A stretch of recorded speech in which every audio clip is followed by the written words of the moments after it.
Don't love plain rice but still need a quick meal? Try this Singapore-style mixed fried rice and turn your kitchen into a street food paradise. This dish is all about bold flavors, high heat, and that irresistible wok-tossed aroma, just like your favorite Singapore street vendors. You'll need protein, juicy chicken, fresh shrimp, and eggs, veggies. Bell peppers, carrots, spring onions, and cabbage rice. Cooked and cooled jasmine rice. Sauces and seasonings. Soy sauce, oyster sauce, curry powder, chili paste, garlic, and white pepper. First, sizzle garlic and chilies in hot oil.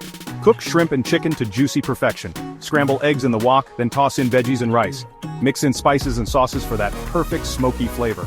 Look at that color. Every grain is coated in bold Singapore-style flavors, with juicy bits of chicken, shrimp, and crispy veggies.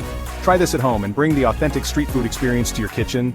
Like, share, and subscribe for more quick and delicious recipes. See you in the next video.